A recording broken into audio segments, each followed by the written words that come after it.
So let me start. So let me start with the definitions of entropy available in literature. So the first definition is the Gibbs entropy. To calculate Gibbs entropy, you need many copies of identical copies of the system. It's called ensemble, and you calculate the probability density of the phase space, which is rho tilde, and then using this formula, you can calculate the Gibbs entropy. And the Boltzmann entropy says that if you have a point in phase space which represents a microstate, find the macrostate corresponding to that microstate and calculate what is the choices, how many possible way you can find other microstate corresponding to that macrostate, and that is given by this volume. And you take log of this and get Boltzmann entropy. And a third equation is given by, definition is given by Boltzmann H function, which is defined on the XV space. This is the configuration space. That is not the actual phase space. Actual phase space is 6n dimensional, where one point represents one state, but here it doesn't.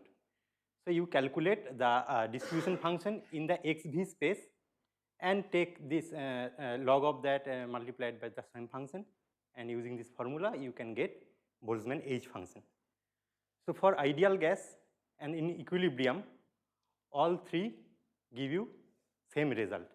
But our question is, what will be the microscopic definition of entropy in non-equilibrium? So we start with a ideal gas, and the system initially all the particles are in the left half of the system. So suddenly we remove the partition and see how it expands and what is the change in the entropy. So to do that, as we have only one system, so there is no ensemble. So this definition is not very useful there. So the rest two we will calculate. So in a recent paper by Goldstein and Lebowitz, they show how entropy evolves in time in the transient state. So when you start with any state in the transient state, suppose you are starting from here. So you can find the corresponding macrostate and calculate the volume of the all the microstates for that macrostate. So so eventually the system will go from here, from another microstate, I mean another section, from another section.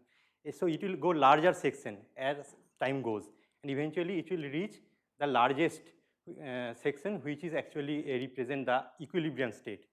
So when it reaches equilibrium, so this is so large that if you need to wait for exponential long time to come back to any other non-equilibrium state. That is why we see all the gas particles in this room equally distributed, uniformly distributed. We don't see all the particles in the left half or the right half of the system. So so here is our system. I already explained that we took n hardpoint particle in 1D box of size L with two reflecting boundaries at two ends. So the particles are colliding perfectly elastic collision, so that they conserve energy and momentum.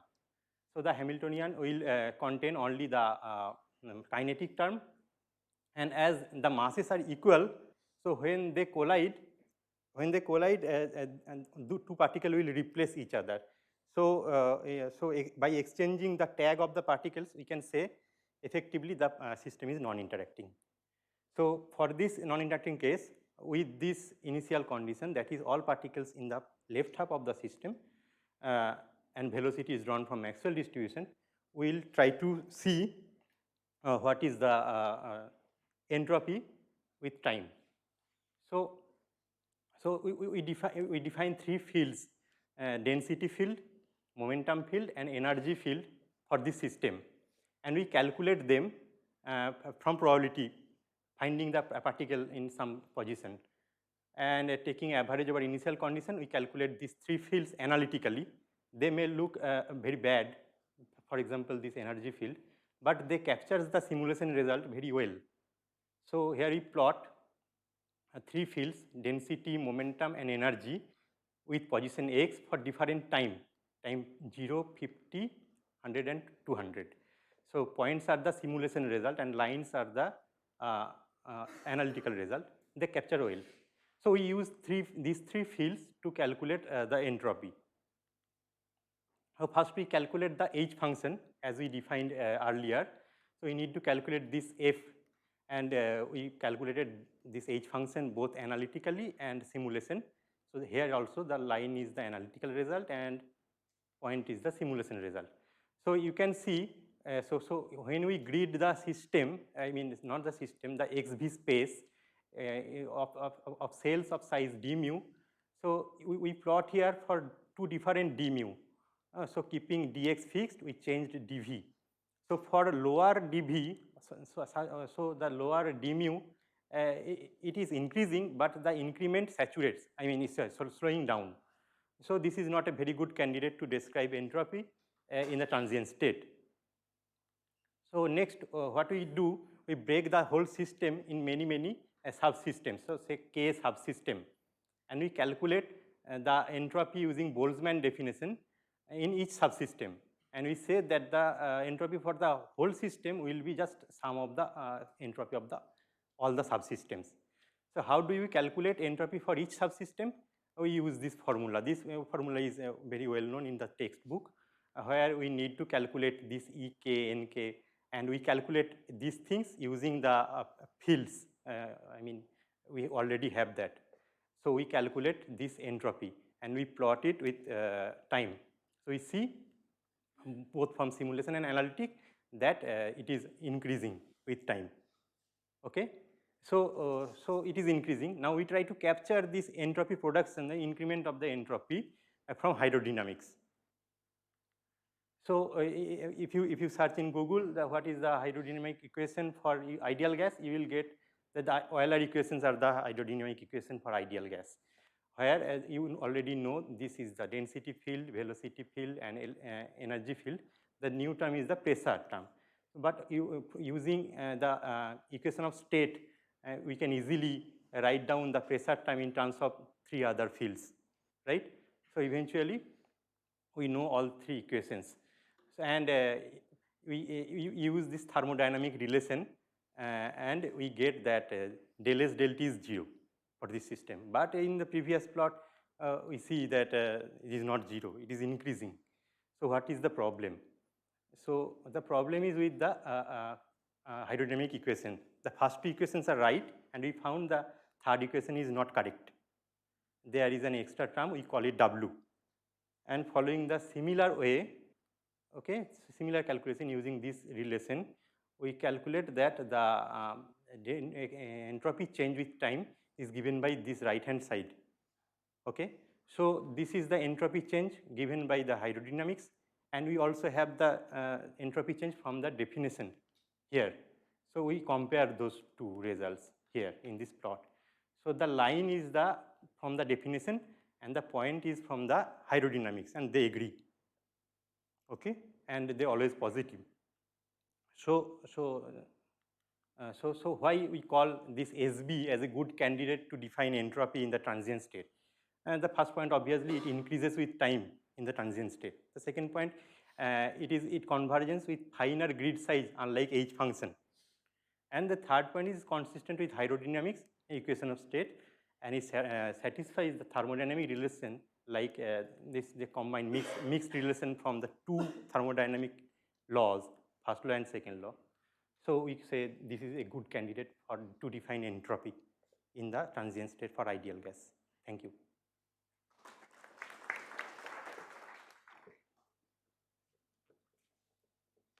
Questions? Actually, you can calculate from this one.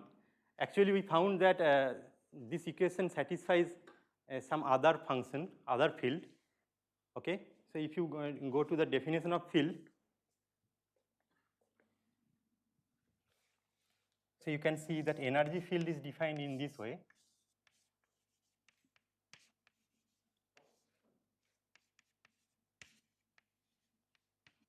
right? Now, if you define another field,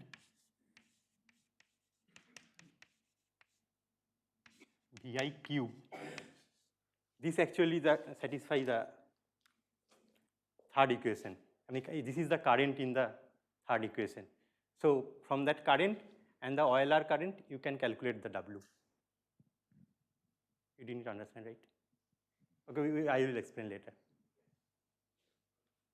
So one question is, as you said, the third equation, the conservation of energy, local conservation, this is not correct. I mean, how do you calculate it? I mean, how do you find this energy current to be V cube? How do I calculate?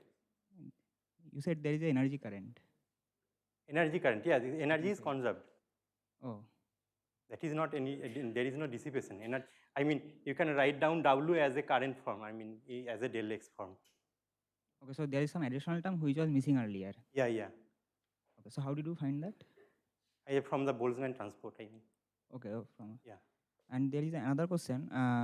As you said that initially when you had you would have discarded the Gibbs, citing that there is no ensemble, and you stick to Boltzmann. Yeah. But when you calculate the Boltzmann, you said that you start from a microstate, you calculate the corresponding macrostate, and now some kind of back calculation, you count the number of microstates for all that same possible macrostate. choice. So this is essentially some kind of ensemble, right? Yeah, finally all are same, I mean, yeah. No,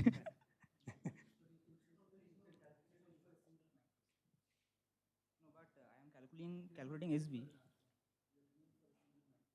No, but I am counting the number of choices, right?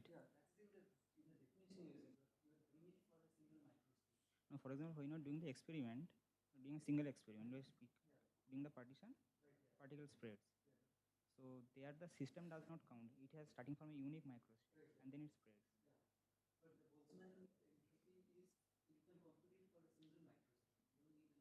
Yeah, no, Orgo's question is that if you thinking about a single trajectory, why the system will bother about the all choices?